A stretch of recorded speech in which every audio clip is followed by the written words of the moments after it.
반갑습니다. 말씀과 함께 하루를 시작하는 주님의 백성들을 예수님의 이름으로 축복합니다.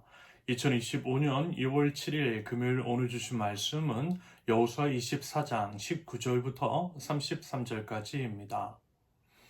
그러나 여호수아는 백성들에게 이렇게 말하였다. 당신들은 주님을 섬기지 못할 것입니다. 그분은 거룩하신 하나님이시며 질투하시는 하나님이시기 때문에 당신들의 허물과 죄를 용서하지 않을 것입니다.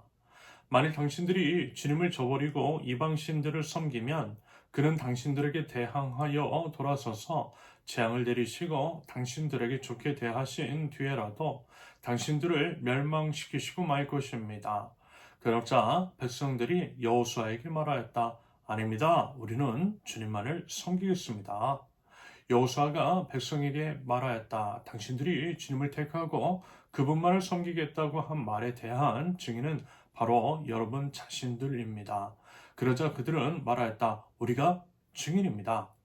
여호수아가 또 말하였다. 그러면 이제 당신들 가운데 있는 이방 신들을 내버리고 마음을 주 이스라엘의 하나님께 바치십시오. 백성들이 여호수아에게 말하였다. 우리가 주 우리 하나님을 섬기며 그분의 말씀을 따르겠습니다.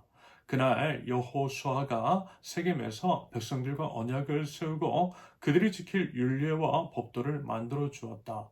여호수아가 이 모든 말씀을 하나님의 율법책에 기록하고 큰 돌을 가져다가 주님의 성소 곁에 있는 상수리 나무 아래에 두고 모든 백성에게 말하였다. 보십시오. 이 돌이 우리에게 증거가 될 것입니다. 주님께서 우리에게 하신 모든 말씀을 이 돌이 들었기 때문입니다. 여러분이 여러분의 하나님을 모른다고 할 때에 이 돌이 여러분이 하나님을 배반하지 못하게 하는 증거가 될 것입니다. 여호수아는 백성들을 제각기 유산으로 받은 땅으로 돌려보냈다. 이 일을 마친 다음에 주님의 종 눈의 아들 여호수아가 죽었다. 그의 나이는 110세였다. 사람들이 그가 유산으로 받은 딥낫세라에 장사하였다. 그것은 가스산 북쪽 에브라임 산간 지방에 있다. 이스라엘은 여호수아의 생전에 줄곧 주님을 섬겼고 여호수아가 죽은 뒤에도 주님께서 이스라엘에게 베푸신 모든 일을 아는 장로들이 살아있는 날 동안에는 주님을 섬겼다. 이스라엘 자손은 이집트에서 가져온 요셉의 유해를 세겜에 묻었다. 그곳은 야곱이 세겜의 아버지 하몰의 자손에게 금 100냥을 주고 산 땅인데 요셉 자손의 유산이 된 곳이다. 아론의 아들 엘르아살도 죽었다. 사람들은 그를 그의 아들 비느하스가 유산으로 받은 에브라임의 산간 지방인 기브아에 장사하였다. 아멘. 여호수아 마지막 시간입니다. 마지막 시간이자 계속 이어지는 여호수아의 마지막 메시지, 이스라엘 백성에게 남기는 유언, 그리고 이제 그의 장래에 관한 나눔입니다.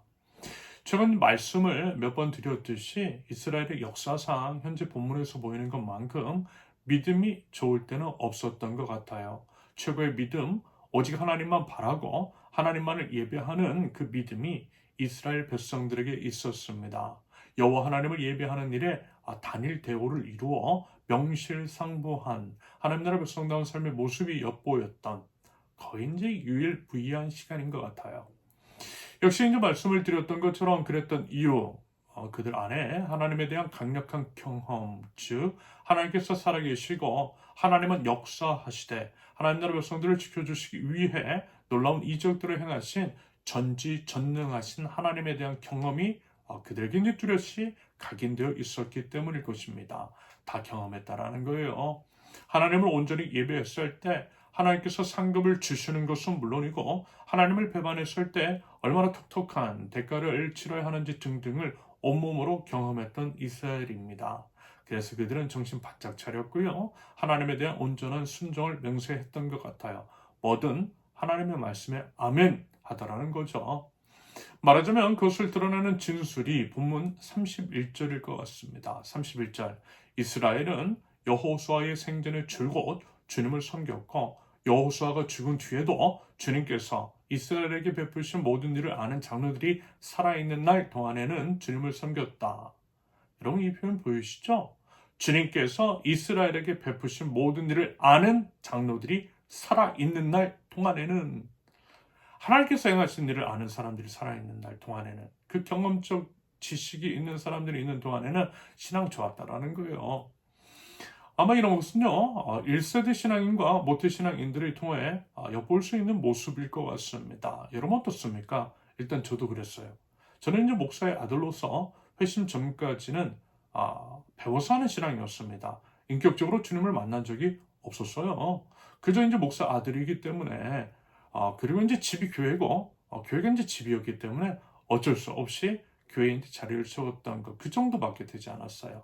신앙이 없었던 거죠. 아마 이제 흔히들 모태신앙이라고 하는 사람들은 거의 저와 같은 수준이 아닐까라는 생각이 듭니다. 그래서요, 약한 거예요. 교회는 출입을 하고 예배 자리에는 습관적으로 앉아 있어도 하나님을 온전히 그리고 철저히 붙드는 믿음은 없었던 것입니다. 그래서 넘어졌던 거예요. 하나님께서는 그 어떤 저에게도 이제 은혜를 주셨어요. 비록 고난을 통해서 이기는 하지만 하나님을 깊이 정말 하나님께서 살아계시다라고 하는 것들을 철저하게 경험하게 해주셨습니다. 그 진한 경험이 있다 보니까 하나님 붙들어겠어요. 하나님 너무 좋고 감사한 것도 있지만 때로는 솔직히 무서운 것도 있어요. 그래서 하나님만을 붙들고 하나님을 온전히 예배하는 삶을 살려고 몸부림치는 게 있습니다. 참으로 하나님에 대한 깊은 경험은 우리를 깊은 믿음의 삶으로 인도합니다. 우리의 믿음을 붙들어 주다라는 거예요. 그리고 이런 게 있어요. 계속 말씀을 드렸던 것처럼 하나님에 대한 경험, 가만히 있으면 못해요. 하나님의 말씀 따라 움직여 봐야 돼요. 기도를 하고 기도한 대로 살아봐야 그 기도대로 이루어지는 것들을 통해 하나님의 살아계심을 경험할 수 있습니다. 그래서요, 말씀과 기도와 실천이 중요하다라는 것입니다. 그래서 부탁드려요. 살아계신 하나님을 경험하실 수 있기를 바랍니다. 말씀 성실하게 붙들고 기도한 대로 한번 살아보세요. 그러면 분명 하나님께서 역사하실 것이고요. 그 역사하심을 통해 하나님의 살아계심을 보여주실 것이고요. 그것을 통해 우리 믿음 또한 굳건하게 붙들어 주실 줄로 믿습니다. 부디 그 믿음으로 하나님을 온전히 예배하는 하나님 나라 백성들 모든 삶으로 하나님에 대한 믿음을 드러낼 줄 아는 저와 여러분들 있을 수 있기를 바랍니다. 마지막으로 여호수아가 이스라엘 백성들에게 이야기하는 내용 중에 재차 반복해서 물어보고 의심도 하고 반문도 하면서 그들의 신앙을 확인하는 장면이 펼쳐져요. 사람이기 때문입니다. 우리는 연약한 존재, 언제든 넘어질 수 있기 때문인 거죠. 여러분이 그렇잖아요. 어렸을 때, 물론 이제 지금도 마찬가지입니다. 다시는 안 그러겠다라고 하지만 어때요? 여전히 똑같은 실수 반복해요. 이것이 우리 민낯치고 본 모습이며 역력함입니다. 그래서요, 계속해서 물어보는 거예요. 말하자면 그것은 사랑입니다. 사랑하기 때문에 여호수아는 반복해서 얘기하고 있어요. 절대 그래서는 안 된다라는 거예요. 하나님 배반하면 안 된다라는 거예요. 이제 자신은 죽어 없어지지만 그럼에도 너희들은 계속해서 하나님만을 섬기고 하나님께 충성된 백성으로서 삶을 살아가라는 것입니다. 그 약속하라는 거예요. 계속해서 반복해서 귀찮아하지 말고 약속하라는 거예요. 왜냐하면 그게 제일 중요하니까. 생명과 같은 것이니까. 도리어 하나님의 법도 윤례를 새겨 증거를 삼으면서까지 그렇게 하라는 것은 그 때문이에요. 사랑입니다. 결국 사랑이에요. 저는 여호수아의 이러한 모습 속에서 사랑받어요. 남은 이스라엘 백성에 대한 사랑을 받어요. 부모의 자식에 대한 잔소리는요. 여러분 사랑 바로 그것입니다. 그리고 그것은 예전 모세가 가나안 땅 입성을 앞두고 죽기 전 이스라엘을 향한 유언, 하나님을 잘 섬기라는 당부의 말을 했던 것과 유사하다라고 봅니다. 여러분 이것이 바로 리더의 마음이겠죠? 참된 리더의 자세이겠죠? 자기는 죽고 없어져도 공동체는 계속해서 잘되고 존속되기를 바라는 마음.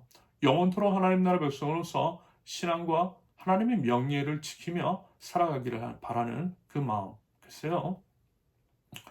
저는 그런 리더 아직까지는 만나본 적 없어요.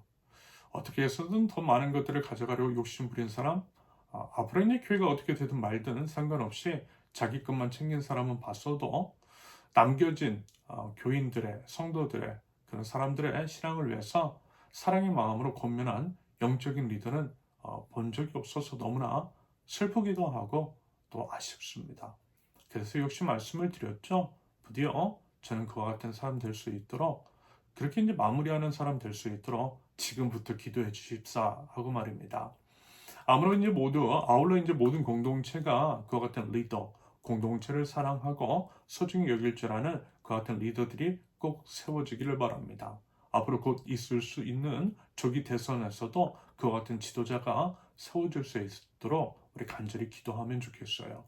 부디 모든 삶으로 하나님을 온전히 예배하고 하나님만을 사랑하고 섬기는 저와 여러분들, 하나님 나라 백성들 모두 되실 수 있기를 예수님의 이름으로 축원합니다. 함께 기도합니다. 하나님 아버지, 오직 저희들 이미 그 놀라운 사랑과 은혜를 베풀어 주신 우리 주님을 알아 삶 속에서 오직 주님만을 예배하며 오직 주님께 온전한 순종의 예배를 올려드릴 줄 아는 하나님 나라 백성들 저희 되게 하옵소서. 삶 속에서 하나님을 온전히 경험하기를 원합니다. 하나님의 말씀을 삶 속에 새기고 말씀을 따라 기도한 대로 살아감으로써 살아계신 우리 하나님을 경험하고 그 경험을 통하여서 믿음을 굳건히 하며 아름다운 하나님 나라를 삶 속에서 세워나갈 줄 아는 믿음의 사람으로서 하나님 저희를 인도하여 주시옵소서. 예수님의 이름으로 기도합니다. 아멘. 하나님께서 오늘 주신 말씀과 각자의 기도 제목을 놓고 우리 잠시 기도합니다.